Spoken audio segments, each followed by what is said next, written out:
Welcome to Immerse Kingdoms reading for Week 2, Day 8. After Abimelech died, Tola son of Purah, son of Dodo, was the next person to rescue Israel. He was from the tribe of Issachar, but lived in the town of Shamir in the hill country of Ephraim. He judged Israel for 23 years. When he died, he was buried in Shamir. After Tola died, Jair from Gilead judged Israel for 22 years. His 30 sons rode around on 30 donkeys, and they owned 30 towns in the land of Gilead, which are still called the towns of Jair. When Jair died, he was buried in Canaan. Again the Israelites did evil in the Lord's sight. They served the images of Baal and Ashtoreth, and the gods of Aram, Sidon, Moab, Ammon, and Philistia. They abandoned the Lord and no longer served him at all. So the Lord burned with anger against Israel, and he turned them over to the Philistines and the Ammonites, who began to oppress them that year. For 18 years they oppressed all the Israelites east of the Jordan River in the land of the Amorites, that is, in Gilead. The Ammonites also crossed to the west side of the Jordan and attacked Judah, Benjamin, and Ephraim. The Israelites were in great distress. Finally they cried out to the Lord for help, saying, "We have sinned against you, because we have abandoned you as our God, and have served the images of Baal." The Lord replied, "Did I not rescue you from the Egyptians, the Amorites, the Ammonites, the Philistines, the Sidonians, the Amalekites, and the Maonites? When they oppressed you, you cried out to me for help, and I rescued you. Yet you have abandoned me and served other gods. So I will not rescue you any more. Go and cry out to the gods you have chosen. Let them rescue you in your hour of distress." But the Israelites pleaded with the Lord and said, "We have sinned. Punish us as you see fit. Only rescue us today from our enemies." Then the Israelites put aside their foreign gods and served the Lord, and he was grieved by their misery. At that time the armies of Ammon had gathered for war and were camped in Gilead, and the people of Israel assembled and camped at Mizpah. The leaders of Gilead said to each other, "Whoever attacks the Ammonites first will become ruler over all the people of Gilead." Now Jephthah of Gilead was a great warrior. He was the son of Gilead, but his mother was a prostitute. Gilead's wife also had several sons, and when these half-brothers grew up, they chased Jephthah off the land. "You will not get any of our father's inheritance," they said, "for you are the son of a prostitute." So Jephthah fled from his brothers and lived in the land of Tob. Soon he had a band of worthless rebels following him. At about this time, the Ammonites began their war against Israel. When the Ammonites attacked, the elders of Gilead sent for Jephthah in the land of Tob. The elders said, "Come and be our commander. Help us fight the Ammonites." But Jephthah said to them, "Aren't you the ones who hated me and drove me from my father's house? Why do you come to me now when you're in trouble?" "Because we need you," the elders replied. "If you lead us in battle against the Ammonites, we will make you ruler over all the people of Gilead." Jephthah said to the elders, "Let me get this straight. If I come with you, and if the Lord gives me victory over the Ammonites, will you really make me ruler over all the people?" "The Lord is our witness," the elders replied. "We promise to do whatever you say." So Jephthah went with the elders of Gilead, and the people made him their ruler and commander of the army. At Mizpah, in the presence of the Lord, Jephthah repeated what he had said to the elders. Then Jephthah sent messengers to the king of Ammon, asking, "Why have you come out to fight against my land?" The king of Ammon answered Jephthah's messengers, "When the Israelites came out of Egypt, they stole my land from the Arnon River to the Jabbok River, and all the way to the Jordan. Now then, give back the land peaceably." Jephthah sent this message back to the Ammonite king. This is what Jephthah says. Israel did not steal any land from Moab or Ammon, When the people of Israel arrived at Kadesh on their journey from Egypt after crossing the Red Sea, they sent messengers to the king of Edom, asking for permission to pass through his land. But their request was denied. Then they asked the king of Moab for similar permission, but he wouldn't let them pass through either. So the people of Israel stayed in Kadesh. Finally, they went around Edom and Moab through the wilderness. They traveled along Moab's eastern border and camped on the other side of the Arnon River. But they never once crossed the Arnon River into Moab, for the Arnon was the border of Moab. Then Israel sent messengers to King Sihon of the Amorites, who ruled from Heshbon, asking for permission to cross through his land to get to their destination. But King Sihon didn't trust Israel to pass through his land. Instead, he mobilized his army at Jahaz and attacked them. But the Lord, the God of Israel, gave his people victory over King Sihon. So Israel took control of all the land of the Amorites who lived in that region, from the Arnon River to the Jabbok River, and from the eastern wilderness to the Jordan. So you see, it was the Lord, the God of Israel, who took away the land from the Amorites and gave it to Israel. Why then should we give it back to you? You keep whatever your god Chemosh gives you, and we will keep whatever the Lord our God gives us. Are you any better than Balak, son of Zippor, king of Moab? Did he try to make a case against Israel for disputed land? Did he go to war against them? Israel has been living here for 300 years, inhabiting Heshbon and its surrounding settlements, all the way to Aroer and its settlements, and in all the towns along the Arnon River. Why have you made no effort to recover it before now? Therefore, I have not sinned against you. Rather, you have wronged me by attacking me. Let the Lord, who is judge, decide today which of us is right, Israel or Ammon. But the king of Ammon paid no attention to Jephthah's message. At that time the Spirit of the Lord came upon Jephthah, and he went throughout the land of Gilead and Manasseh, including Mizpah in Gilead, and from there he led an army against the Ammonites. And Jephthah made a vow to the Lord. He said, "If you give me victory over the Ammonites, I will give to the Lord whatever comes out of my house to meet me when I return in triumph. I will sacrifice it as a burnt offering." So Jephthah led his army against the Ammonites, and the Lord gave him victory. He crushed the Ammonites, devastating about 20 towns from Aroer to an area near Minnith, and as far away as Abel-keramim. In this way, Israel defeated the Ammonites. When Jephthah returned home to Mizpah, his daughter came out to meet him, playing on a tambourine and dancing for joy. She was his one and only child. He had no other sons or daughters. When he saw her, he tore his clothes in anguish. "Oh, my daughter," he cried out, "you have completely destroyed me. You've brought disaster on me. For I have made a vow to the Lord, and I cannot take it back." And she said, "Father, if you have made a vow to the Lord, you must do to me what you have vowed. For the Lord has given you a great victory over your enemies, the Ammonites. But first let me do this one thing.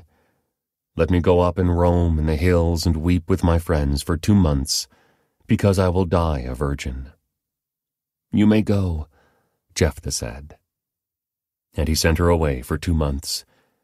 She and her friends went into the hills and wept because she would never have children. When she returned home, her father kept the vow he had made, and she died a virgin.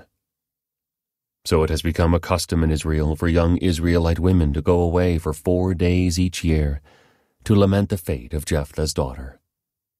Then the people of Ephraim mobilized an army and crossed over the Jordan River to Zaphon. They sent this message to Jephthah: "Why didn't you call for us to help you fight against the Ammonites? We're going to burn down your house with you in it." Jephthah replied, "I summoned you at the beginning of the dispute, but you refused to come. You failed to help us in our struggle against Ammon. So when I realized you weren't coming, I risked my life and went to battle without you, and the Lord gave me victory over the Ammonites. So why have you now come to fight me? The people of Ephraim responded, "You men of Gilead are nothing more than fugitives from Ephraim and Manasseh." So Jephthah gathered all the men of Gilead and attacked the men of Ephraim and defeated them. Jephthah captured the shallow crossings of the Jordan River, and whenever a fugitive from Ephraim tried to go back across, the men of Gilead would challenge him. "Are you a member of the tribe of Ephraim?" they would ask. If the man said, "No, I'm not," they would tell him to say, "Shibboleth." If he was from Ephraim, he would say Sibboleth, because people from Ephraim cannot pronounce the word correctly. Then they would take him and kill him at the shallow crossings of the Jordan. In all, 42,000 Ephraimites were killed at that time. Jephthah judged Israel for 6 years. When he died, he was buried in one of the towns of Gilead. After Jephthah died, Ibzan from Bethlehem judged Israel. He had 30 sons and 30 daughters. He sent his daughters to marry men outside his clan, and he brought in 30 young women from outside his clan to marry his sons. Ibzan judged Israel for 7 years. When he died, he was buried at Bethlehem. After Ibzan died, Elon from the tribe of Zebulun judged Israel for 10 years. When he died, he was buried at Ajalon in Zebulun. After Elon died, Abdon, son of Hillel, from Pirathon, judged Israel. He had 40 sons and 30 grandsons, who rode on 70 donkeys. He judged Israel for 8 years. When he died, he was buried at Pirathon in Ephraim, in the hill country of the Amalekites. Again the Israelites did evil in the Lord's sight, so the Lord handed them over to the Philistines, who oppressed them for 40 years. In those days a man named Manoah, from the tribe of Dan, lived in the town of Zorah. His wife was unable to become pregnant, and they had no children. The angel of the Lord appeared to Manoah's wife and said, "Even though you have been unable to have children, you will soon become pregnant and give birth to a son. So be careful. You must not drink wine or any other alcoholic drink, nor eat any forbidden food. You will become pregnant and give birth to a son, and his hair must never be cut. For he will be dedicated to God as a Nazirite from birth. He will begin to rescue Israel from the Philistines." The woman ran and told her husband, "A man of God appeared to me. He looked like one of God's angels, terrifying to see. I didn't ask where he was from, and he didn't tell me his name. But he told me, 'You will become pregnant and give birth to a son. You must not drink wine or any other alcoholic drink, nor eat any forbidden food. For your son will be dedicated to God as a Nazirite from the moment of his birth until the day of his death.' Then Manoah prayed to the Lord, saying, 'Lord, please let the man of God come back to us again, and give us more instructions about this son who is to be born.' God answered Manoah's prayer, and the angel of God appeared once again to his wife as she was sitting in the field. But her husband, Manoah, was not with her. So she quickly ran and told her husband, 'The man who appeared to me the other day is here again.' Manoah ran back with his wife and asked, 'Are you the man who spoke to my wife the other day?' 'Yes,' he replied, 'I am.' So Manoah asked him, 'When your words come true, what kind of rule should govern the boy's life and work?' The angel of the Lord replied, 'Be sure your wife follows the instructions I gave her. She must not eat grapes or raisins, drink wine or any other alcoholic drink, or eat any forbidden food.' Then Manoah said to the angel of the Lord, 'Please stay here until we can prepare a young goat for you to eat.' 'I will stay,' the angel of the Lord replied, 'but I will not eat anything. However, you may prepare a burnt offering as a sacrifice to the Lord.' Manoah didn't realize it was the angel of the Lord. Then Manoah asked the angel of the Lord, 'What is your name? For when all this comes true, we want to honor you.' 'Why do you ask my name?' the angel of the Lord replied. 'It is too wonderful for you to understand.' Then Manoah took a young goat, and a grain offering, and offered it on a rock as a sacrifice to the Lord. And as Manoah and his wife watched, the Lord did an amazing thing. As the flames from the altar shot up toward the sky, the angel of the Lord ascended in the fire. When Manoah and his wife saw this, they fell with their faces to the ground. The angel did not appear again to Manoah and his wife. Manoah finally realized it was the angel of the Lord, and he said to his wife, "We will certainly die, for we have seen God." But his wife said, "If the Lord were going to kill us, he wouldn't have accepted our burnt offering and grain offering. He wouldn't have appeared to us and told us this wonderful thing and done these miracles." When her son was born, she named him Samson. And the Lord blessed him as he grew up. And the Spirit of the Lord began to stir him while he lived in Mahanadan, which is located between the towns of Zorah and Eshtaol. One day when Samson was in Timnah, one of the Philistine women caught his eye. When he returned home, he told his father and mother, "A young Philistine woman in Timnah caught my eye. I want to marry her. Get her for me." His father and mother objected. "Isn't there even one woman in our tribe, or among all the Israelites you could marry?" they asked. "Why must you go to the pagan Philistines to find a wife?" But Samson told his father, "Get her for me. She looks good to me."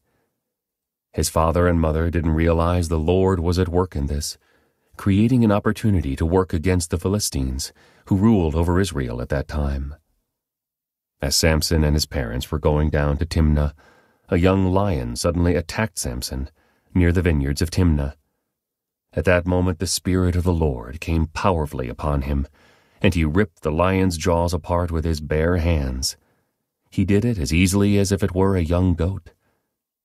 But he didn't tell his father or mother about it. When Samson arrived in Timnah, he talked with the woman and was very pleased with her.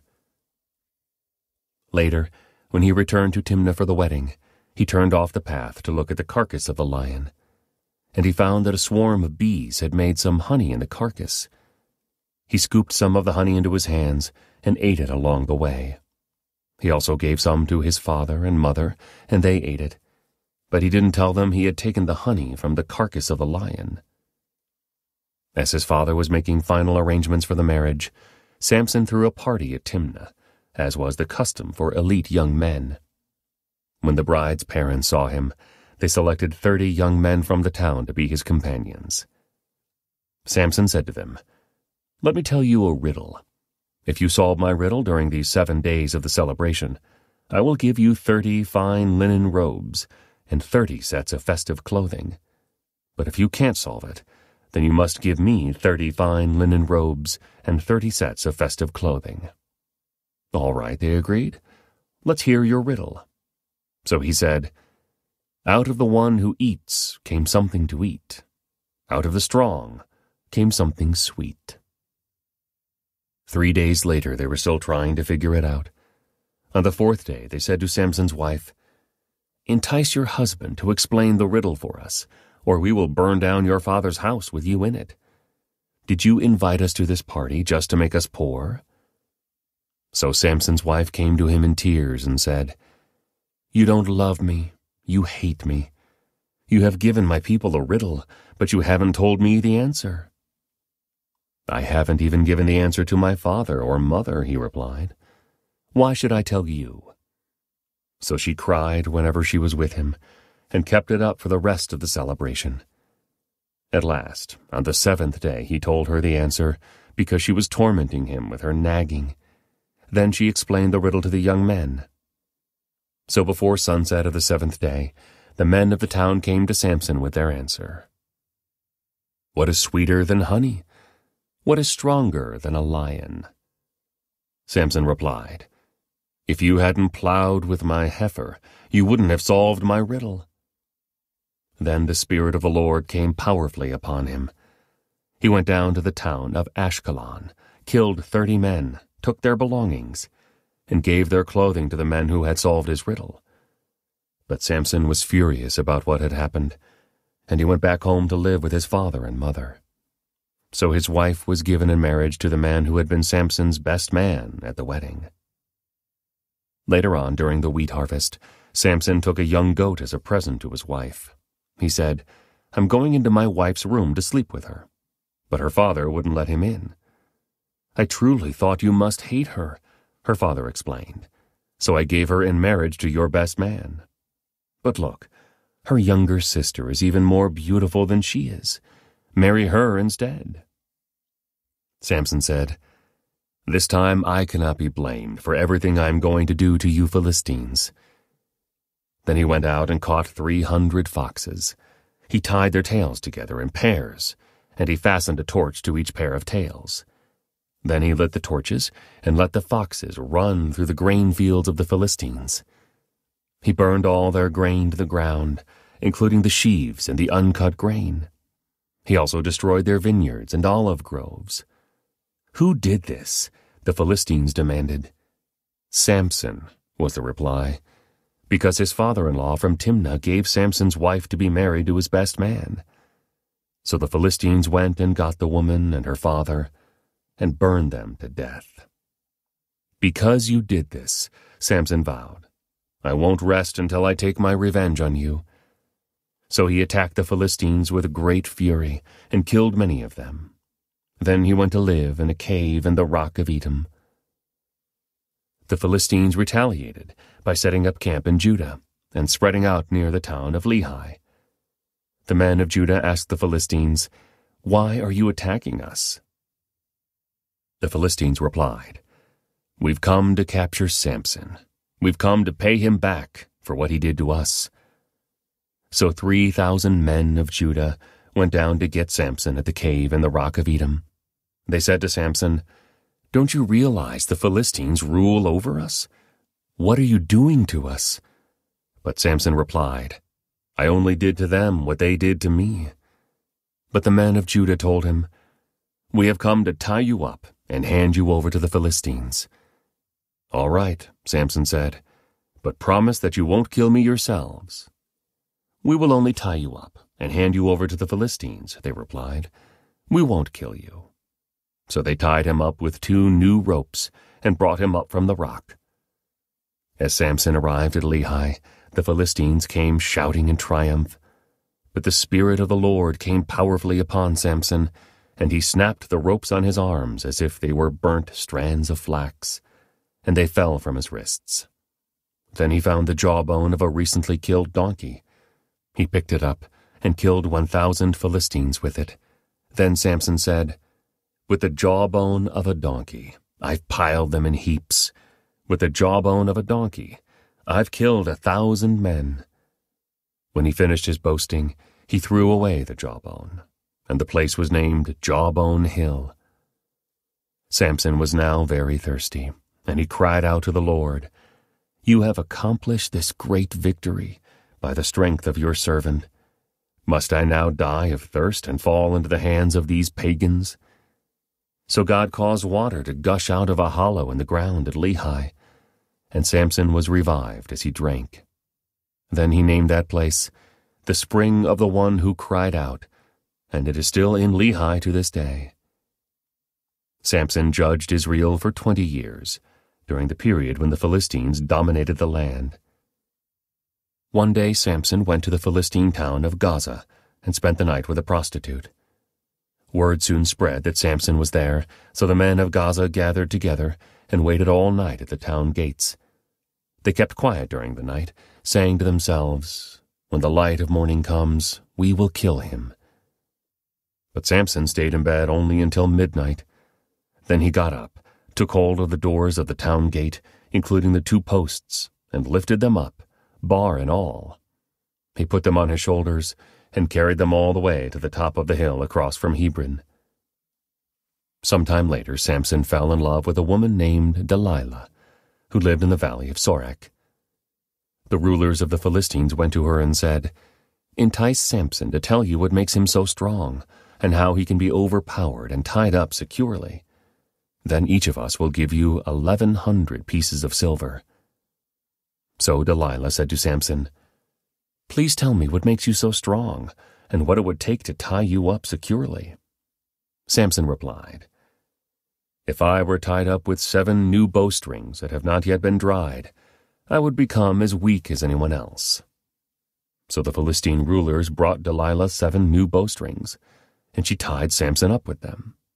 She had hidden some men in one of the inner rooms of her house, and she cried out, "Samson, the Philistines have come to capture you." But Samson snapped the bowstrings as a piece of string snaps when it is burned by a fire. So the secret of his strength was not discovered. Afterward, Delilah said to him, "You've been making fun of me and telling me lies. Now please tell me how you can be tied up securely." Samson replied, "If I were tied up with brand new ropes that had never been used, I would become as weak as anyone else." So Delilah took new ropes and tied him up with them. The men were hiding in the inner room as before, and again Delilah cried out, "Samson, the Philistines have come to capture you." But again Samson snapped the ropes from his arms as if they were thread. Then Delilah said, "You've been making fun of me and telling me lies. Now tell me how you can be tied up securely." Samson replied, "If you were to weave the 7 braids of my hair into the fabric on your loom and tighten it with the loom shuttle, I would become as weak as anyone else." So while he slept, Delilah wove the 7 braids of his hair into the fabric. Then she tightened it with the loom shuttle. Again she cried out, "Samson, the Philistines have come to capture you." But Samson woke up, pulled back the loom shuttle, and yanked his hair away from the loom and the fabric. Then Delilah pouted. "How can you tell me I love you when you don't share your secrets with me? You've made fun of me 3 times now, and you still haven't told me what makes you so strong." She tormented him with her nagging day after day, until he was sick to death of it. Finally, Samson shared his secret with her. "My hair has never been cut," he confessed, "for I was dedicated to God as a Nazirite from birth. If my head were shaved, my strength would leave me, and I would become as weak as anyone else." Delilah realized he had finally told her the truth, so she sent for the Philistine rulers. "Come back one more time," she said, "for he has finally told me his secret." So the Philistine rulers returned with the money in their hands.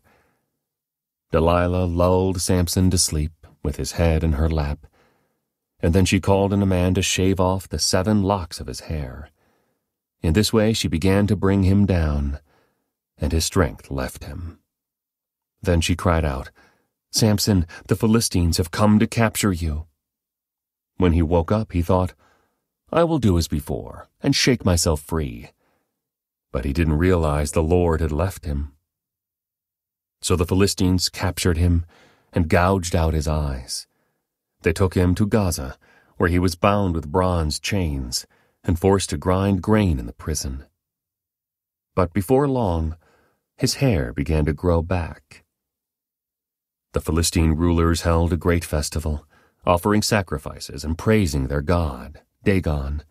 They said, "Our God has given us victory over our enemy, Samson." When the people saw him, they praised their God, saying, "Our God has delivered our enemy to us. The one who killed so many of us is now in our power." Half drunk by now, the people demanded, "Bring out Samson, so he can amuse us." So he was brought from the prison to amuse them, and they had him stand between the pillars supporting the roof.